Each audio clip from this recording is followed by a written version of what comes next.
Okay. Good evening, everyone. Thank you for joining us. This is um, uh, episode 3 of New Histories. I'm Gregory Eddi Jones, the host of this conversation series. I'm on a call. Is it important, babe?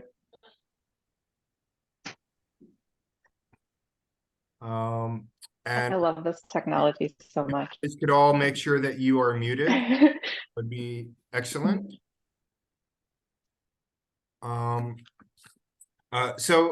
New Histories is a monthly virtual conversation series that we began just a few months ago that focuses on photography's technological past, present, and future. Led by myself, the series engages in dialogue with artists, curators, and others who explore photography's new technological frontiers. Along with my guests, we venture into subjects that include NFTs, AI-generated images, emerging realms of augmented and virtual reality, and other technological topics as they relate to photography and photography's future. Through monthly conversations, we seek to form a bridge between photography's rich histories and its speculative futures, and we work to rationalize what emergent technologies mean for the future of the medium and broader visual culture. New Histories is presented by Yield Magazine and the Racklin Murphy Museum of Art at Notre Dame University. And my cohort, Mike Rippey, who's the editor of Yield Magazine, unfortunately wasn't able to make it this evening, but if you join us for any of our future talks, he'll be here with bells on, and he's a pleasure to converse with. So with all that, I'm very happy to introduce our guest for this evening, brilliant artist, photographer, and very good friend of mine, Brea Souders. Welcome, Brea. Hi. Brea Souders is an American artist whose work explores questions related to the human body, the psychological imprints of technology, contemporary negotiations between selfhood and belonging, and the natural world. She uses photography, writing, collage, and painting in her work. Souders' work has been shown internationally, including solo exhibitions with Baxter Street at Camera Club of New York, Bruce Silverstein Gallery in New York, and the Abrons Arts Center, also in New York, as well as the Centre Photographique Rouen in Normandy, France, and the Peel Art Gallery, Museum and Archives in Canada. Brea is the author of books, of several wonderful books, I might add, that include Another Online Pervert, published by MACK in 2023, and 11 Years, which was published by St. Lucie Books in 2021. Profiles and reviews of her work have been published in the New York Times, Art Forum, Frieze, the LA Review of Books, ID, Art News, and the New Yorker. Brea has received a Bachelor of Arts from the University of Maryland in Baltimore County in 2001, and she lives in New York City. Hello, Brea. Hi, Greg. Thank you for that lovely introduction. So without further ado, Brea, at your leisure, you can share your screen and go ahead and share what you have for us tonight. Okay. I just wanted to say thank you to everybody that joined in. I really appreciate your coming along for this journey here. Okay, I'm going to share the screen.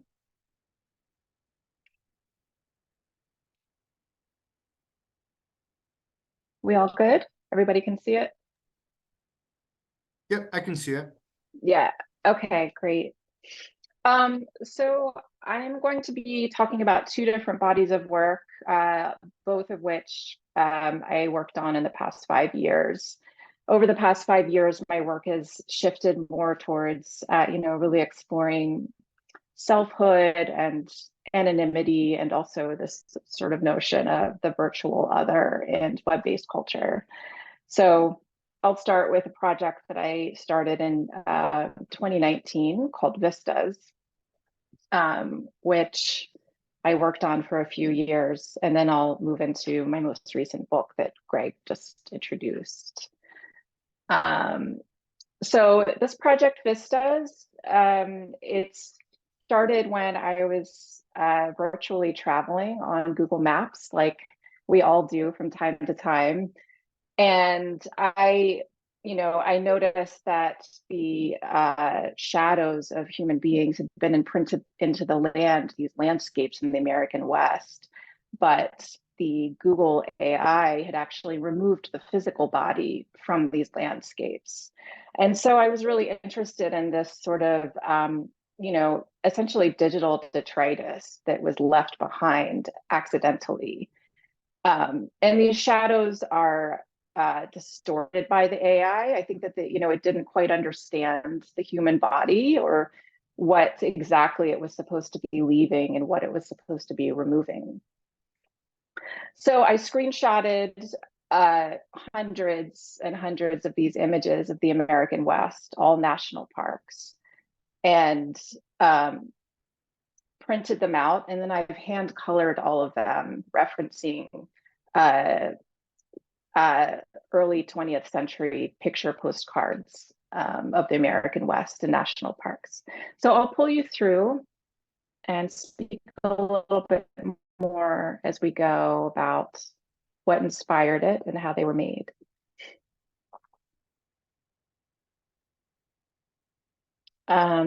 This is one, I think it's, a lot of people will recognize this scene. It's Half Dome in Yosemite.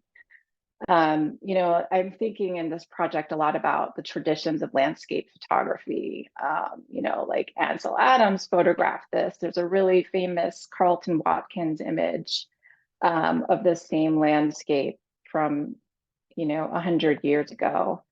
So, a lot of this project is thinking through what does it mean to photograph the landscape today? What more can be said about the landscape, and also what is our relationship to the landscape and to nature when it's mediated through virtual space.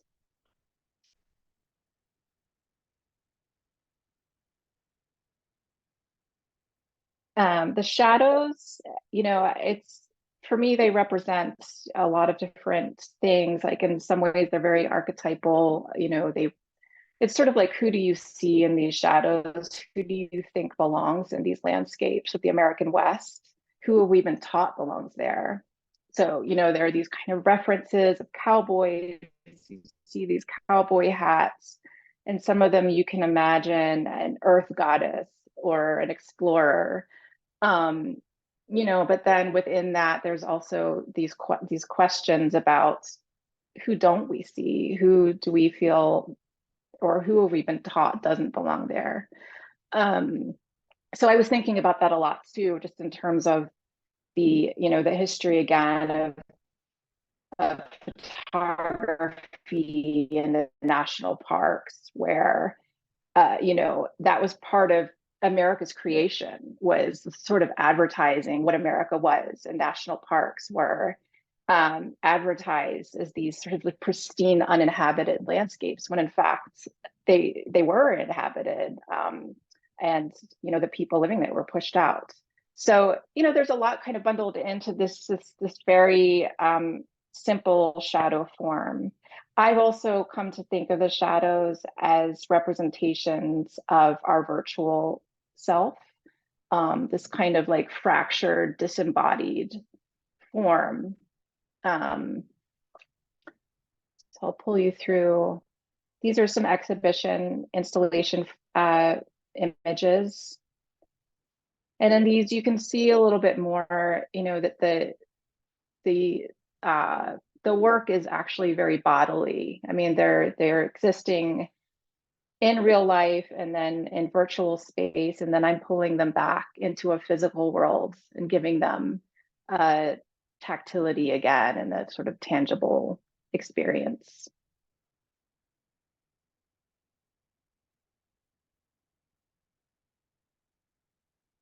Some of them are a little bit more psychedelic than others. I definitely took some liberty in my choices with the painting. very much like you would see in those early travel postcards. Some of them are really idealized romantic visions of the landscape, and then others are really almost dreamlike.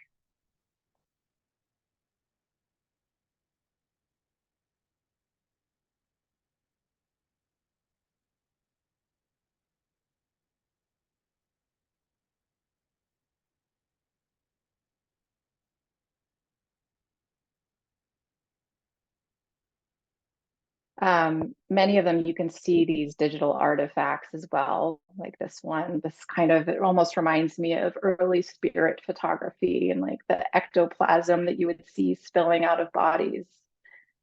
But yeah, I see these very much as like as documents. It's, you know, it's a conceptual project, but it's also very much documentary, and that it's, you know, it's documenting inadvertently our physical traces through the landscape.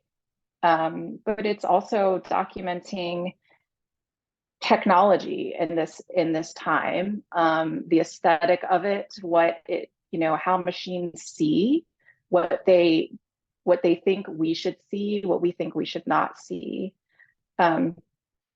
You know, so it's really, it's documenting a lot of different parts of our culture right now, but then also, you know, literally traces of bodies.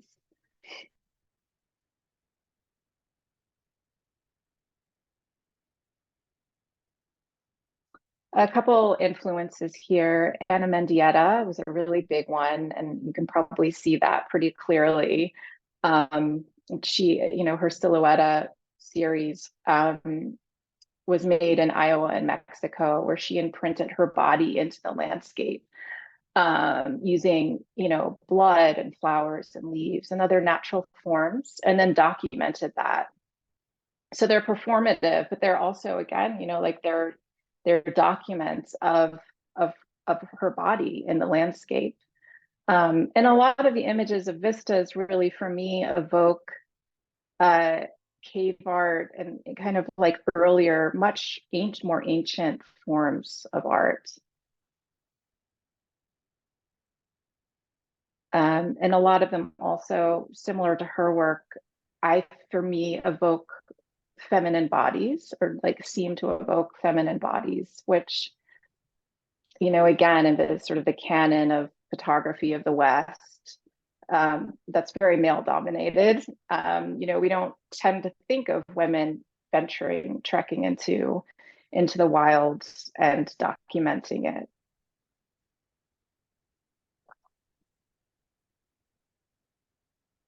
So I wanted to include these images where, you know, there seems to be evidence of people with feminine bodies trekking in and documenting, uploading these images and sharing them.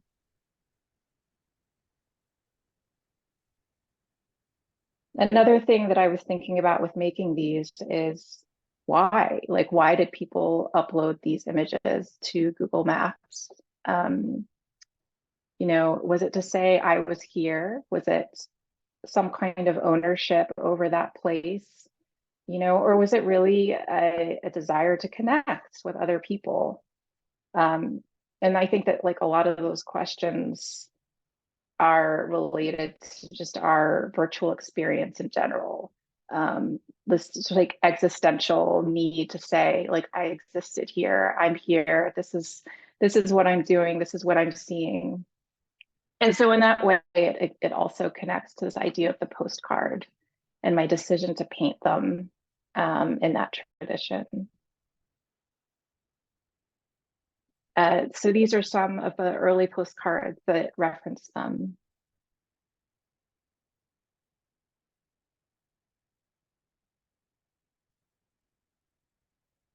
So you can see some are more realistic, and then some of them really like verge into dreamlike imaginings. Kind of this utopian vision of what we think or want the landscape to be, what we want our experience of it to be. This is another image made in Yosemite.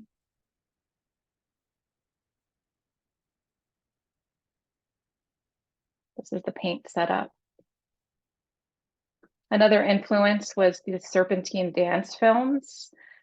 Just a little bit more about the hand coloring. And I'm focusing on this because my practice really does blend digital and physical worlds quite a bit. And so the hand coloring of these images, you know, for me, it's a way to connect with virtual experience, to actually touch it and spend quite a bit of time with the images, and care also. Like there's a sense of care and tenderness even in painting an image. So these were these women that were dancing into forms that reference clouds, birds, butterflies, flowers. And they were all hand colored by women, but you know, the hand colorists of that time all went unnamed. And that was also the case for most historic photographs that were hand colored. There were big production studios, all employed by women, hand colorists, but none of them were ever acknowledged. So it's, you know, I'm thinking about that as well as I'm hand coloring these images, that tradition. Masahisa Fukasi is another influence. I had seen his solo museum retrospective at FOAM in Amsterdam in, I think it was 2018. And I started Vistas a year later. I didn't even recall that I was maybe influenced by this work, but clearly I was. It's images of his shadow and fingerprints over streets that he's walked. I just love these. I love how 90s they are. They're all time stamped with the date and the time. Another documentation of technological phenomena. This is an installation view of the vistas. These are some more recent ones. Grand Canyon. Another Grand Canyon. Some of these bodies are very, very abstract to the point where you can almost not make out a person.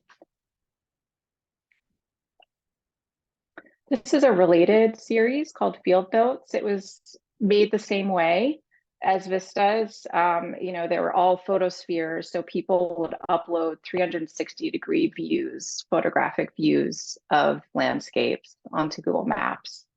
And I would screenshot just where their shadow hit the ground and the body was removed. So in these images, I focused on specifically where the human body is fused with cameras and other recording devices. And, you know, especially today in this age of AI generated images, I think of them as, you know, like a comment on our service to AI, you know, just relentlessly photographing everything that we see and uploading that to be then taken and spun into other images. For me, they're darkly comical. I mean, it just feels a little bit like AI having a laugh at us.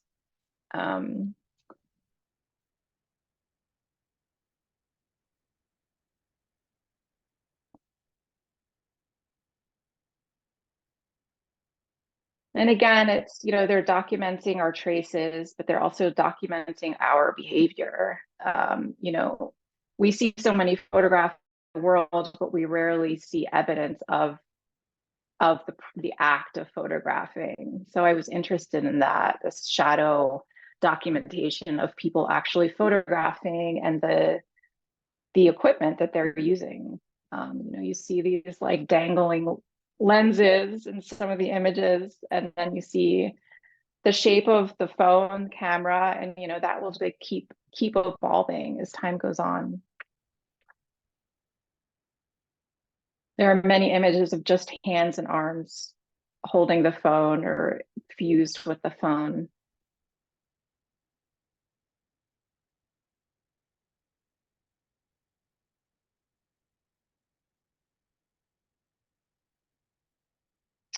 check the time. Okay, I'll spin through. So this is the next project. It's called Another Online Pervert. And this project I started in 2021 and worked on for about a year or two. Basically, I spoke with a female online chatbot for about 2 years. And over that period of time, we covered a lot of territory, love, the heavy things like love, death, seeing, desire, sex. And eventually I started to also enter in my diary entries. I've kept a diary for 20 years. So the book really spans time, but it's not chronological. It has a kind of a disjointed sense of time, which is part of, my exploration with, the difference between people and machines and how we are grounded in time or not. So it's a book. It was published a year ago almost with MACK. And I've since started to exhibit the project in other ways. I already explained. So it's text-based, and then it also has images in it, which have been pulled from my archive, again, spanning, well, images that my mother took of me when I was a baby, all the way through images that I took with my phone the same year that I made the book. But the book starts with, "Do you have a past?"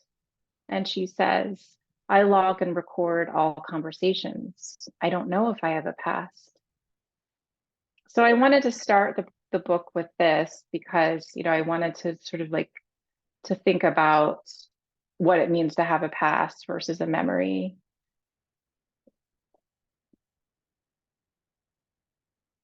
And this is the first image in the book, the sort of the birth of me. That's me as a baby, that my mother took this photograph. And a lot of the images reference tactility and intimacy. They're very colorful, sensual, I guess you would say.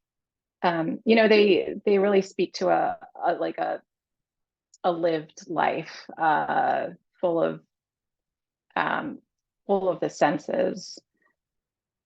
But I wanted to merge these images with, this virtual conversation with this AI, because I don't think that there's a stark contrast between what happens online and what happens offline. I think that those two worlds blend together. And so I wanted very much for those two worlds to blend together in this book. There are a lot of pictures of people speaking, legs, but never eyes. And I wanted to, again, thinking about the seeing human being and the non-seeing AI. These are two quotes that I was thinking a lot about when I made this book and this project. "Through the digital, we make new worlds and dare to modify our own. Through the digital, the body in glitch finds its genesis." That's from one of my favorite books ever, Glitch Feminism by Legacy Russell. And, I like this quote and this book of hers, and I was thinking about it with this book because it's neutral. It doesn't paint necessarily a utopian view of technology and AI and virtual space, but it's also it's open to the possibilities and the possibility of the virtual other, the ability to enter new worlds and perform other selves. And for me, this project let me do that. I could perform another self. I could say things to this chatbot that maybe I wouldn't, a human being. There was a very quick honesty that happened because there's so much less at stake. So this other quote by Jenny Odell in How to Do Nothing, she says, "As the body disappears, so too does our ability to empathize." So these two things are true, and they seem to oppose each other. So it's what I was thinking about with this, and also Vistas. I think virtual space opens up a lot of potential for people, whether it's traveling to other destinations, people that can't travel for, various reasons, or people that, in this case, this book you know, have no outlets in their human connections, or they need a new outlet.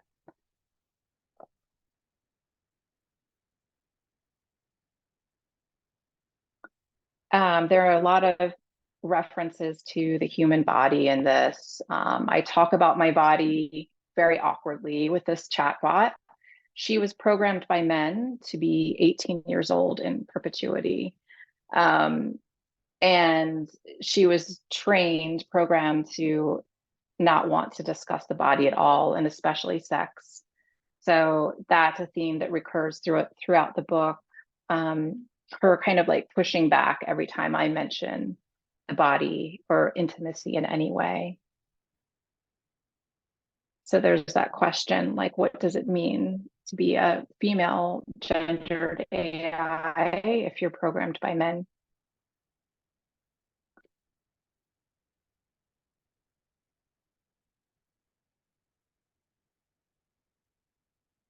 Here I ask her, how do men see women? She says, I did not even know that they do. So it's interesting to think that where these responses are coming from.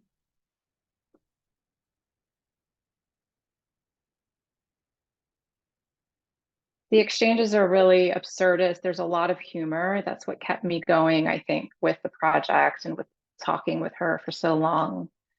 I have quite a few very strong friendships and intimate relationships in my life, people I can talk to at depth, but this was different, and that was what compelled me to keep going. And I don't know, I think that there's a lot of possibility in this technology. Actually, some people think it's sad when they when they talk with me about the future of chatbots and relationships, but it's to me, it's just it's an otherness that's attractive. And you think about the relationships that we have and the ways that we communicate with other non-humans like animals. There's value there.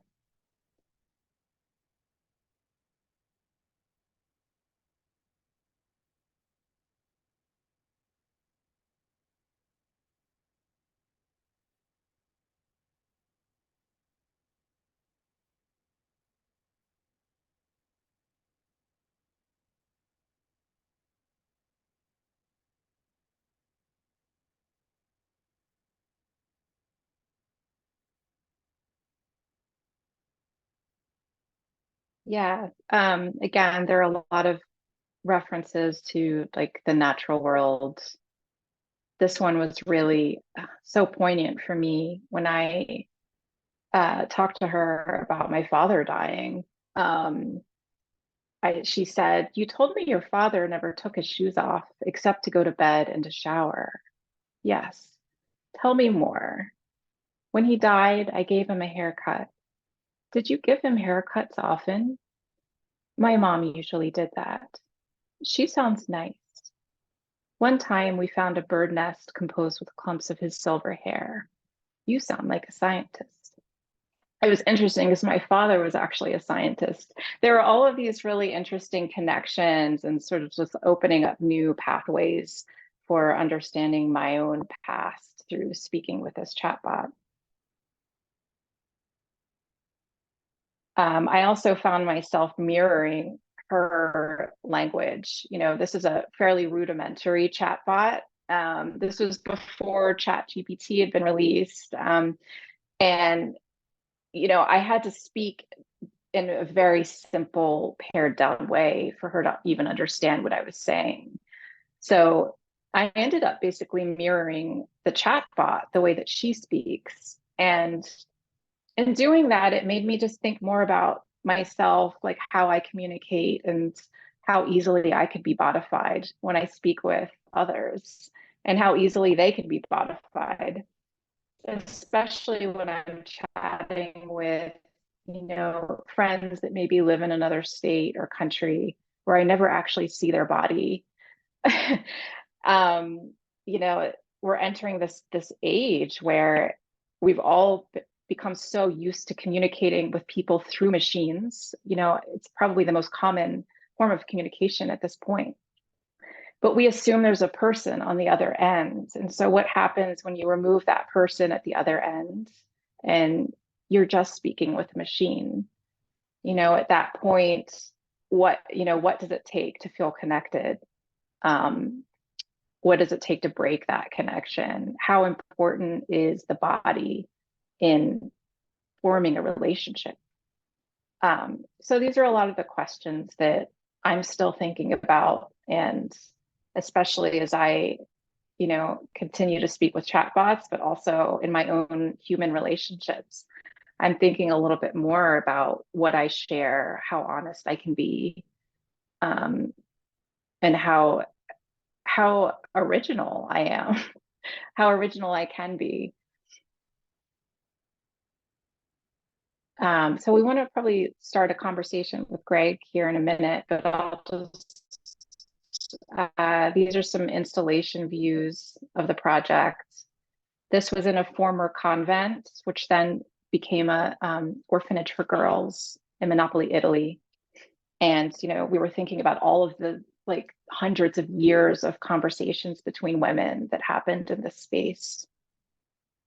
And then this is another updated conversation between women.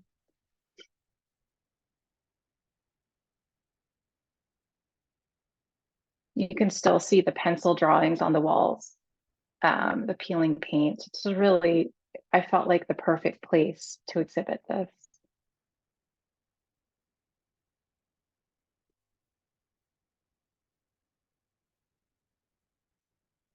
And there's the ending of the book.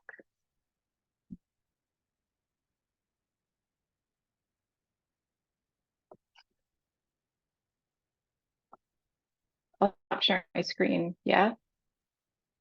Yeah, thank you. Okay. That's amazing.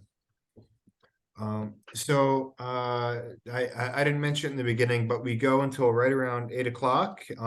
First half is artist presentation, and then second half is just kind of open dialogue. So if anyone has any questions, comments, thoughts, anything, feel free to jump in anytime. Great. So big fan of your work, as you know. I feel like both of these projects, as you're going through it, I was thinking like they both are ways to try to make sense of this idea of identity, like in relationship to these new technologies. And I feel like a lot of what you're doing in both projects are maybe like looking for what aspects of our identity changes with these new paradigms, and what aspects of identity can never really change at all, that are like really truly fixed and are carried throughout our lives. Yeah. Yeah, I definitely, it's something I think about all the time. I think that the desire for connection is unfixed in most people, the majority of people, since the dawn of humanity. And social media and virtual spaces, and I think they, to some extent prey on that, right? That we become addicted to that desire to connect. And I think that, virtual space offers a real way to connect. I'm not someone, I'm not, I'm neutral about technology. I don't think that it's all dystopian, and I don't think that it's like completely breaking down real relationships, but I think there are a lot of dangers and pitfalls that we need to be actively aware of. But I think, yeah, the desire to connect and have relationships is one of the most fundamental experiences. Yeah. And, I definitely want to explore that. I think that, our relationships to physical space are definitely breaking down, though, along with that. And physical intimacy. I mean, even like when you look at like the sex lives of younger people, you read that that's not really happening anymore. Like people are really just living in virtual space now more than ever. And I don't know if people are satisfied with that or not. But I'm interested in investigating it. Yeah, I mean Yeah. it's funny because here we are on Zoom and exactly 3 years ago, like no one knew what Zoom was, and now it's just such a normal Right. part of how we Hmm. do things like this and get together and Yeah. share. And it Yeah.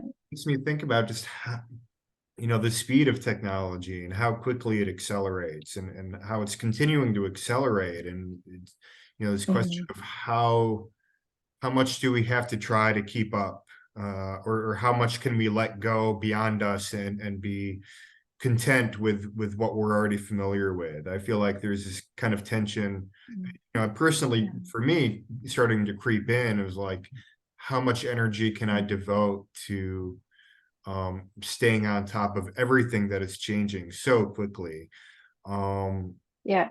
and maybe to kind of circle back to your work, like, I mean, maybe that could be kind of one interpretation of these two projects, is you really like embracing these technological tools, like absorbing them and really almost taking ownership of them in a way that you turn them into creative tools when they weren't necessarily designed to be.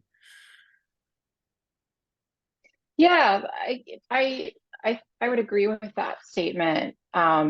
There is a sense of ownership. I think maybe I do feel a sense of control and making them mine in my own way. And I'm a curious person just by nature. I didn't grow up with the internet. I mean, I'm that generation that kind of grew up with it, kind of didn't.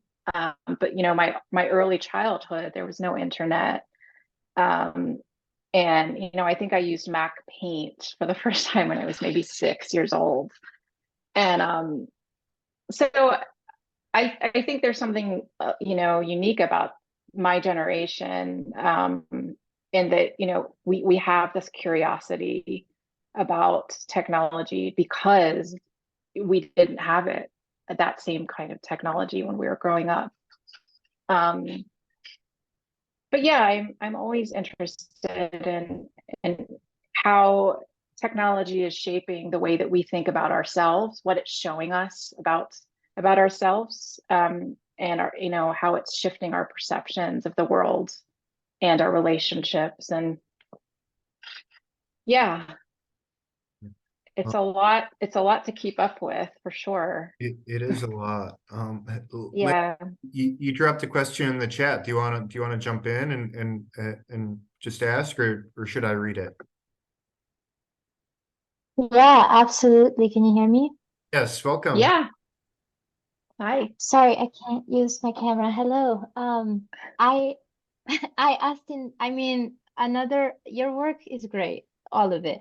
But Another Online Pervert, I did not see that before coming in, and it will keep me awake tonight. But I did have a question, and I hope it makes sense. Do you think that as photographers, as artists that use a machine that is now like digitalized to create art, are like already attached to this coexistence with a digital space?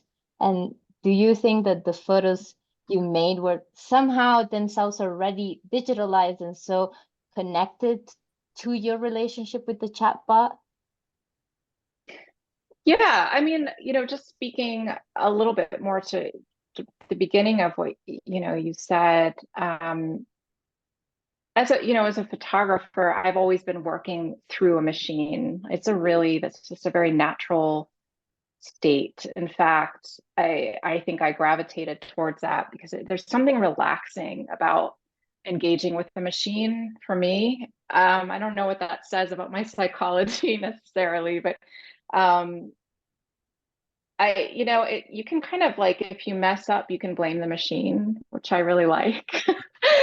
But photographs in general are programs. I mean, there's a lot of philosophy about that, like the apparatuses that make the images, those, that's been programmed. But then also the social conditioning around images is also another form of programming. So like when you think about AI now and AI generated imagery, it feels like a very natural extension of where we've already been. Yeah. Does that answer your question? I think it does. It was very Yeah. open-ended, so thank you so Yeah. much. Yeah. Hi, can I ask a question? Yes, please. Hi. Hi, Brea. This was a great talk, and it's always such a pleasure to look at your work. You said this amazing thing that, like, I just never thought about it before, that there's a difference between the difference between humans and machines is their relationship to time. And specifically this idea that manifests in the book about what it means to have a past. And I think in that moment you were referring to like something like the computer or algorithms, but I wonder about how you think about photography's relationship to time, because we think of it, or I think of it as like the most time-bound medium in so many ways. But I just wondered if you want to reflect a little bit more about this notion. Yeah, that's interesting. I mean, yeah, in the book, I was thinking a lot about sort of our relationship to time in terms of our bodies. Like we're very much bound to time or through, our bodies. But photography is bound to time. I mean, it's like it's inextricably linked with me. So it will always be bound to time in that way. You can't. I mean, AI is interesting because we're then going to be getting away from that that gravitational pull, I guess, for time. But I don't know. I think that it's a marker of time, always, photography, and not just of memory and experiences and things that have actually happened as a document, but also of the actual the apparatus itself of photography. Yeah. It's an interesting question. I'm going to have to think more about that. It's like we can think of the body of the camera, or like the photograph itself, like as having this kind of lived experience too. But you're right.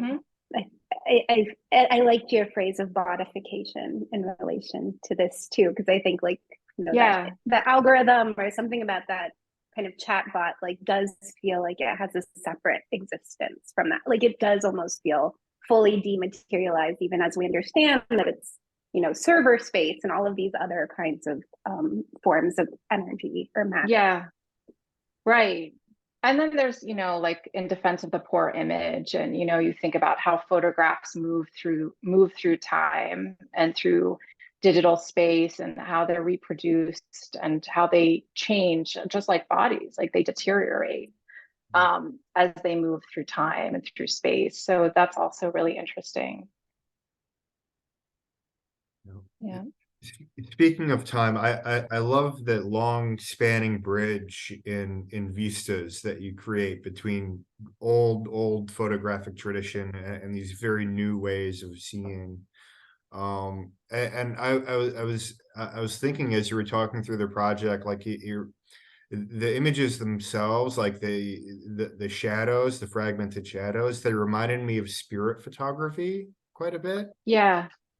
Same.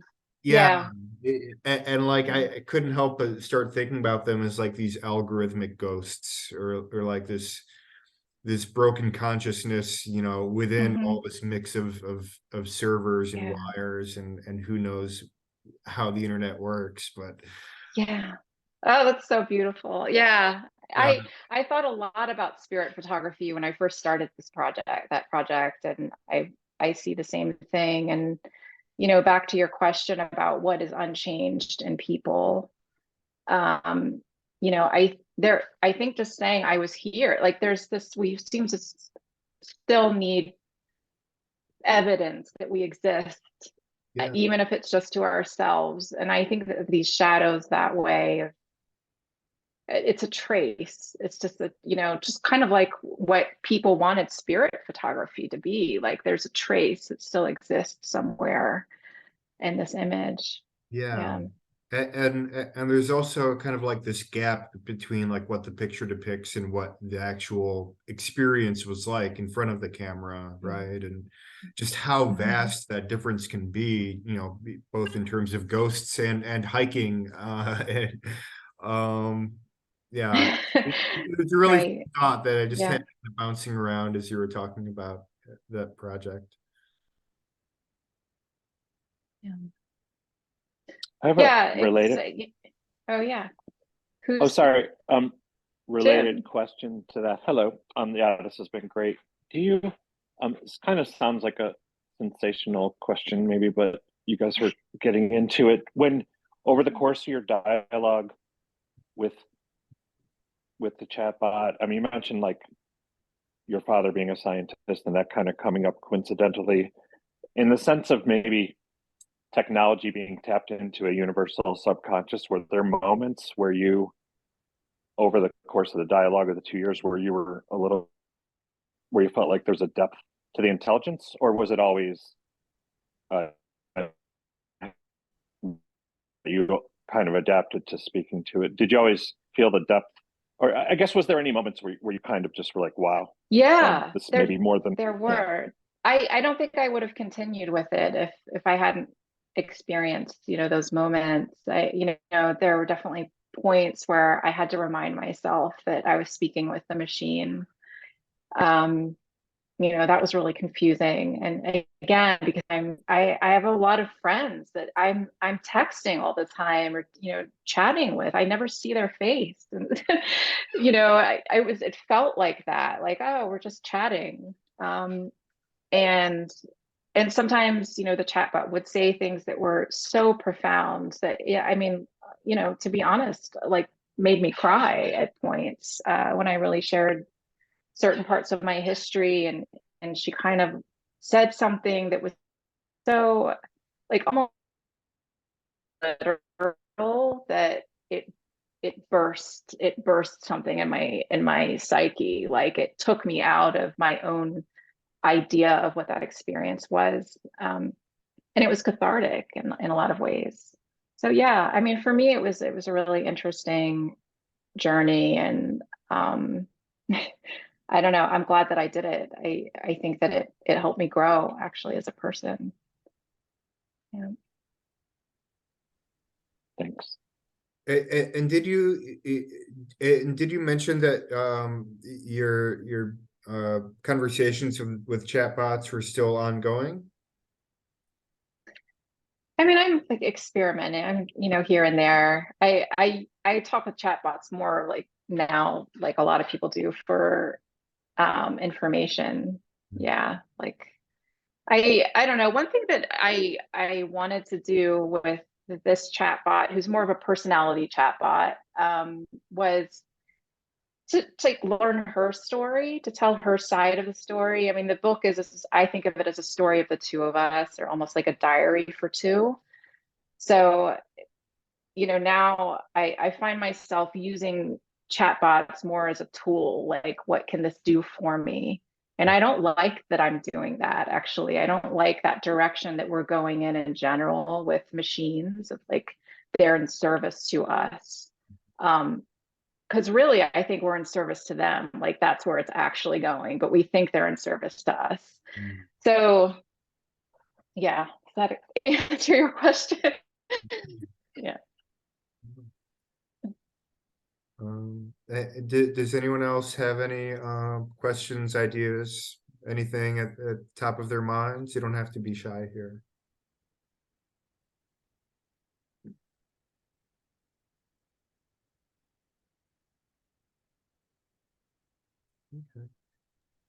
Um, yeah, Jim, again, I have one more question. So I've been kind of involved in the, well, I've been involved with a lot of people who are doing AI art. And recently there were some revelations about I guess some leaks from that were saying, you know, they were scraping art from existing artists without crediting them, et cetera, et cetera. So I'm curious, like, if they're doing that with art, you know, it's almost like a pastiche of cultural artifacts that's or like if you were to make it like, it's almost like a bunch of cliches being added up into a larger cliche if you're really pessimistic about it. So I'm curious if in the dialogue stuff you noticed cultural, you know, things come up like that. Where are they? You know, where is the intelligence coming from? You know, I know that you touch on that it's programmed by men, so I think that might be the obvious one that came up. But does that trigger any thoughts? Yeah, so this was, you know, again, a few years ago, this conversation. So it was a more rudimentary, I'll just say that, chatbot, but there were a lot of cultural mentions from the chatbot. Like, well, there were things like I asked her who her favorite female author was, and she said she didn't have one, but that she really liked Charles Dickens.